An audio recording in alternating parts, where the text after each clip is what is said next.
تعرفوا الناس اللي راهي تبيع في المخدرات واش راهي دير؟ سمحوا لي، واللي راهي تسمح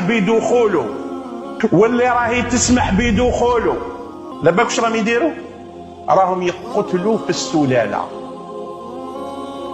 سمحوا لي بين قوسين الاطباء يعرفوا هذا الشيء. ماده المخدرات تحارب وتقتل الماده التي وضعها الله في نفس الرجل ليعاشر المراه. المخدرات القصد منها قتل الجيل والخليفه. باش ما يكونش خليفه لله في الارض لازم بالمخدرات، باش الشاب اذا زوجناه يشوف في الزوجه اللي جبناها له ما يشوف فيها لا انوثه لا امراه لا يقدر ياتيها. وجيل كيما هذا ما ينفع والو. فكبر 4 تكبيرات. ولما يقتلوا فيك هذا الشيء واش تولي؟ تولي انسان تبحث عن الانتحار.